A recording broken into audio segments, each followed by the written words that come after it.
don Roberto Hernández Granda, muy bienvenido. Buenas tardes, Javier. Periodista y asturiano, por lo tanto, gran conocedor de las corruptelas varias que han tenido lugar en el Principado. Sí, señor. Caso Marea, ayer entraban en prisión. ¿Quiénes entraban en prisión? Pues el exconsejero de Educación, su número 2, una funcionaria y 2 empresarios. Esto que no hemos escuchado, Roberto, en los grandes medios, se trata del mayor caso de corrupción de Asturias. Pues sí, no hemos escuchado porque el PSOE tiene una cosa que es un aparato de propaganda y mediático extraordinariamente potente, además de unas filas férreas, es que el que se mueve no sale en la foto, como se decía, pero en Asturias sí que a esto se le ha dado, bueno, bastante publicidad, bastante bombo informativamente, pero claro, no dejan de ser en los medios autonómicos, pero es cierto, esto se ha venido gestando ya a lo largo de los años. José Luis Riopedre, que fue consejero de Educación, está aludiendo a problemas de salud, tanto mentales como físicos, para intentar evitar la cárcel. Sin embargo, no tenía esos problemas para evadir fondos públicos de educación a bolsillos privados, que era, bueno, lo que iba destinado a la educación, pues se lo quedaban ellos, se lo quedaba el partido. En Asturias hay que entender, hay que matizar que salvo un breve periodo con Sergio Marqués del PP, siempre ha gobernado el PSOE durante décadas. Entonces, decía Mario Vargas Llosa hace poco que un país no se jode en un día. Ya, pero una comunidad autónoma sí se puede joder a lo largo de 40 años casi o de décadas, naturalmente, como pasó en Andalucía, es cierto. Entonces, en Asturias, tantos años de socialismo ha creado su propia red clientelar, su propia red de chanchullos, y eso inevitablemente lleva también hacia la corrupción y hacia, bueno, y hacia muchas de las cosas que están saliendo ahora a la luz, y que es bueno que desde medios nacionales también se le dé un poco de pábulo informativo, porque bueno, no se escucha mucho. Yo estuve buscando en otras cadenas nacionales y la verdad es que no hay noticias sobre Asturias, como si no existiera. Bueno, pues efectivamente este es el caso Marea, que no hemos escuchado en otros grandes medios de comunicación. Lo de Andalucía, que lo hemos comentado antes con el que fuera alcalde de Brunete, con Borja Gutiérrez. Tremendo.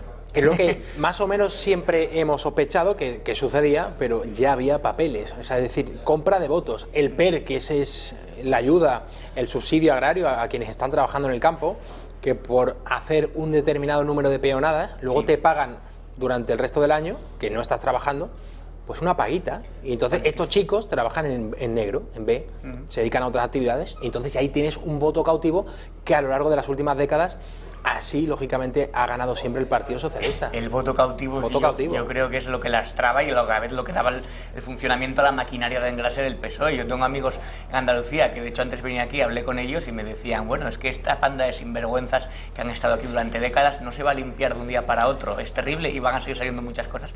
Y por eso, Javier, por todo esto que ahora está saliendo, se enfadaron tanto cuando perdieron el sillón, cuando perdieron las elecciones, hasta el punto de que azuzaron a la gente para que fuera a rodear el Parlamento andaluz, porque según ellos llegaba el fascismo, llegaba Vox, las mujeres peligraban, y lo que realmente peligraban era este tipo de el chiringuito. Claro, por eso se cabrearon tanto y por eso, bueno, aquella anormalidad democrática de ir a protestar por unos resultados electorales en la calle, ¿no?, rodeando un parlamento.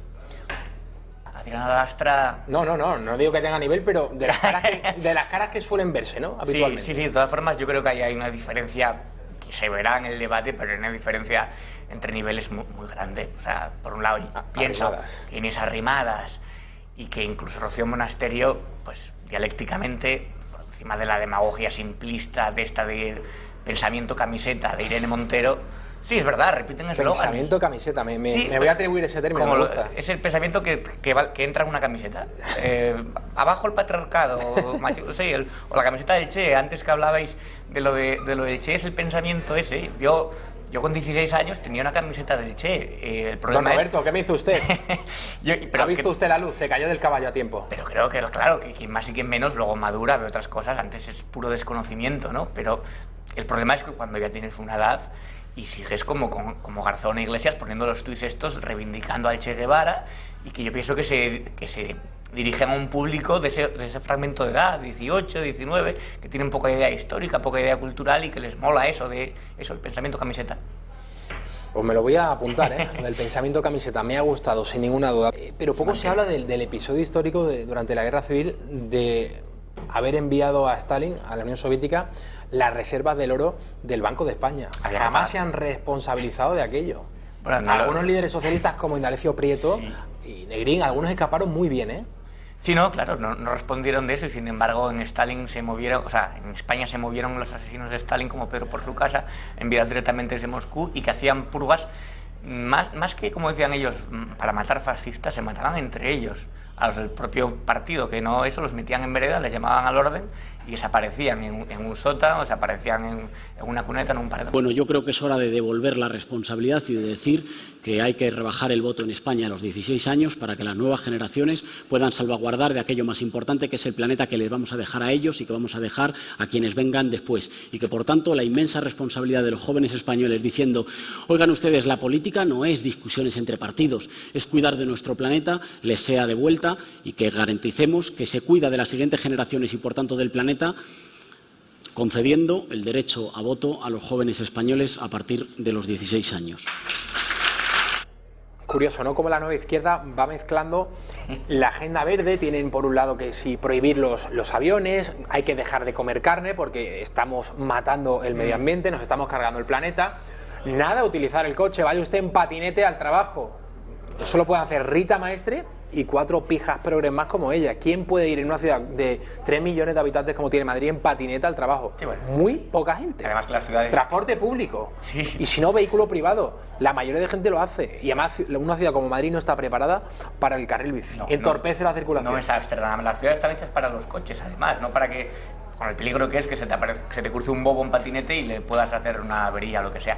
Tiene muchísima lógica, además, que Rejón pida el voto a partir de los 16 años, porque ese es el típico de público que yo creo con el que conectan mejor. Chavales de entre 16 y 18, culturalmente no muy formados todavía, con el cerebro todavía tierno, sí. Cerebro tierno, me ha gustado la expresión. Sí, que todavía no tienes un bagaje cultural ni experiencia vital como para tener unas decisiones ya más adultas. Claro, con 16 años... Me imagino cómo estábamos tú y yo con 16 años, Javier. Pues mejor no contarlo a la audiencia. Entonces, mejor que no. Y de ahí por eso también esos tweets de el Che Guevara, reivindicamos al Che y eso, porque esa generación es la que tiene la camiseta del Che, la que piensan que el comunismo es algo guay, la hoz y el martillo, ese tipo de generaciones, pues bueno, a esos van dirigidos, o a personas adultas que todavía no han dejado atrás la adolescencia ideológica. A nivel político, tal vez hay algún que otro desacuerdo. A nivel operativo y policial no puede haber otra situación que no sea la de coordinación policial, teniendo presente de que el responsable de la seguridad integral de ese país son los Mossos d'Esquadra. Bueno, ¿quién podría imaginar que hay problemas dentro del cuerpo policial autonómico catalán? Porque el 1 de octubre de 2017, en ese referéndum ilegal y legítimo, uno recuerda choques entre la Guardia Civil y los Mossos. Además, si no hubiera habido ningún problema, no hubiera sido necesario quitar a Trapero de ahí y llevarlo a juicio. Entonces, ¿de qué está hablando este señor? Y luego lo de la revolución de las sonrisas, yo creo que ya ofende a la inteligencia, es una falacia que hay que desterrar cuanto antes, porque bueno, eso es totalmente coactivo, es un movimiento muy violento en su mayoría y además, en el momento que atacas a la integridad territorial, a las instituciones del Estado, ya estás ejerciendo una violencia. La violencia no es solamente pegarle un tiro a alguien o poner una bomba, es ir contra la Constitución también y contra el Estado de Derecho, o hacer un referéndum ilegal, eso también violenta los derechos ciudadanos, bueno, en fin. Y yo, la verdad que, no sé, aunque haya disturbios, los CDR, ¿qué piensan? ¿Que entonces van a revocar la sentencia? Va a decir el Tribunal Supremo, mira, están saliendo a la calle, pues nos desdecimos y que salgan libres los golpistas, quitamos la sentencia, la hacemos inválida. No, en el momento que salga la sentencia del Tribunal Supremo ya no hay marcha atrás, pues se pongan para arriba, se pongan para abajo. Lo único que si hay disturbios, pues los tendrán que reprimir, evidentemente. Los antidisturbios no son malos, los malos son los disturbios. ¿Vio usted en el día de ayer la entrevista que Santiago Abascal concedía a Pablo Motos en El Hormiguero? Sí, en diferido, pero la vi, claro. Además, resulta muy curioso porque este censor que todo progre lleva dentro, lleva siempre un pequeño talibán, intentaron hacer un boicot al Hormiguero, que no lo viera nadie, y se ha convertido en el tercer programa más visto de la historia del canal, batió récords de audiencia ayer. O sea, vamos, un éxito se podría decir el boicot, es que son tan tontos que no son capaces. Ahí lo estamos viendo. Bueno, hubo un programa que tuvo más audiencia, el Gran Hermano VIP. Así están las cosas en España, don Roberto. Sí, también es bastante sintomático. Pero es el tercer hormiguero más visto de la historia, en términos absolutos, el segundo con mayor porcentaje. Y esto es algo secundario, es verdad, como ha apuntado Roberto, que hubo un boicot durante toda la semana, que en el arranque de la entrevista, antes de la presentación de Abascal, Pablo Motos se justificó y reconoció presiones le dijo a Abascal luego, nunca me habían insultado tanto por traerte al hormiguero. Me han dicho de todo. Hay un problema con la libertad de expresión en España. Y hay un problema sobre todo cuando causa más tensión el que vaya un representante de un partido democrático a que se entreviste en una televisión pública a un terrorista, o a que incluso vaya Pablo Iglesias y toque en la guitarra, que se le veía muy relajado a Pablo Motos. Vamos a mostrar ese momento, cuando Pablo Motos toca la guitarra con su tocayo Iglesias. Blanquea el comunismo. Nada que ver, ahí lo estamos viendo, con el rictus serio, el gesto en tensión durante toda la entrevista de Pablo Motos, nada cómodo, nada cómodo. Se veía muy tenso, sí. Muy tenso, y no tanto, y esta es opinión personal, Roberto, porque odia a Abascal o odia las ideas de Vox, que yo creo que no las comparte, es evidente, sino por la presión de la turba totalitaria de la izquierda, por el que dirán, a ver si van a decir que yo no lo he apretado. Había una presión, y además, pero se han perdido, yo creo, algunos perdido la cabeza. Un periodista bastante mediocre, que tampoco hay que tener muy en cuenta, pero Antonio Maestre. Sí, se llama Antonio Maestre. Vamos a verlo. Yo leo el pensamiento de Roberto. Me estás anticipando a todo lo que estoy pensando. El tuit que puso, ¿no? Vamos a escuchar, mejor dicho, a ver el tuit que escribía Antonio Maestre de la extrema izquierda sobre Abascal. Los discursos de odio no se blanquean. Hoy en día Abascal forma parte de una internacional supremacista de extrema derecha que tiene una importante responsabilidad en la violencia ultra. Pero es que justo antes lo comparaba con el atentado antisemita en Alemania, que había matado a 2 personas, cuando Abascal es un firme defensor del Estado de Israel y lo está comparando con un nazi terrorista. Eso es terrible, o sea, es increíble. Y luego le parecía genial ¿Lo de Otegi? Sí. Vamos a verlo. Vamos a ver qué es lo que decía Maestre cuando Évole entrevistaba a Otegi. Quien no entienda que Jordi Évole entrevista a Otegi cree poco en la democracia y en el periodismo. Esa es la brújula moral de los progres hoy en día, y es tristísimo que crean más válido a un terrorista que a un representante de un partido democrático que, bueno, te puede gustar más, te puede gustar menos, ahí hay muchas connotaciones personales, pero hombre, Abascal no secuestraba a nadie ni ha formado parte de una banda terrorista. De hecho, eran los terroristas los que le perseguían a él y a su familia, y por eso tenía que ir armado, y vivió muchísimos años con escolta, y en fin, es delirante lo que está pasando, estamos cayendo en picado. O sea, se rebozan en un estercolero moral e intelectual que es... Bueno, y por eso yo creo que Pablo Motos estaba tenso. Yo no creo que a Pablo Motos le disguste Abascal, creo que estaba profundamente asustado por la respuesta de la jauría totalitaria ante cualquier gesto que pudiera denotar una mínima complicidad con este invitado. Sabe cómo es la izquierda y con mucha razón la teme. Adjetivado muy bien, jauría totalitaria. Joven europeo jamás había visto a Pablo Motos así de tenso en un programa con un formato tan distendido. Espalda recta, tez seria y un inicio de programa marcado por una justificación de más de 10 minutos. Él sí nota el aliento del totalitarismo, pero no lo reconoce cuando lo tiene detrás. Es que existe, Javier, una jauría totalitaria que realmente todo lo que no les gusta consideran que tiene que ser defenestrado, prohibido, o sea, que no exista. Y luego, encima, llaman fascistas a los demás, que es lo más curioso. Pero sí, es ese afán censor, que yo no llego a comprender mucho, pero que lo hemos visto con canciones, con películas, con conferencias. Ya en el germen de Podemos en la universidad reventaban conferencias. Entonces, es una sociedad, yo creo, infantilizada, que es, ay, no me gusta Abascal, no, que Pablo Motos no lo entreviste. Bueno, pero, a ver, existe la libertad de expresión, Abascal es un representante que está en el Congreso, ¿por qué? ¿Quién eres tú para decir, o meter presión, o insultar en redes, o como hizo Gabriel Rufián con una periodista del Mundo, de me acuerdo mandar a las hordas, en fin? Roberto, una primera valoración así a grosso modo de lo que te ha parecido la sentencia. Bueno, es cierto que a primera vista uno podría pensar, ha sido una pena dura, 13 años, 11 años, han metido sedición, aunque no rebelión, y además malversación, y esperemos que sea, bueno, ejemplar y que se cumpla. Pero claro, luego cuando entras en la letra pequeña empiezas a pensar en el tercer grado, antes de esa mitad de la condena, pensar que las competencias de prisiones las tiene en Cataluña, y, o sea, Torra, sí. y que tenemos el peligroso precedente de Oriol Puyol, donde salió en libertad, consiguió en pocas semanas el régimen abierto, precisamente porque se le aplicó estando allí con las competencias de prisiones. Pues es posible que en poco tiempo disfruten también de libertad, a pesar de la gravedad del delito por el que fueron juzgados y por el delito que cometieron. Por lo tanto, más allá de los titulares de la cantidad de años, yo creo que eso es menos relevante, que quién va a estar al cargo de su puesta en libertad, y sobre todo de un gobierno disfuncional, más que en funciones, es un gobierno disfuncional en el que todavía no tiene ni la fuerza necesaria, y además yo creo que además ha sido una sentencia muy al gusto de Sánchez. Pero no deberían de estar inhabilitados de por vida para entrar en política después de haber intentado romper el orden constitucional, que precisamente es lo que tienen que defender. Deberían también estar más años, porque así no se desactiva el golpismo o el independentismo. Es cierto que tampoco se desactiva simplemente a base de cárcel, habría que hacer otras políticas. Sí, pero claro. bueno, hay que entender que una o dos veces cada siglo, incluso las élites catalanas intentan dar un golpe de mano. Ya desde la Edad Media se ha ido repitiendo paulatinamente todos los siglos. Entonces, sobre todo cuando España perdió las colonias, cuando a España se le ve debilitada, o cuando hay un gobierno débil, ellos siempre aprovechan para conseguir esa intentona o el golpismo, y se ha ido repitiendo. Digamos que es una constante, es algo circular.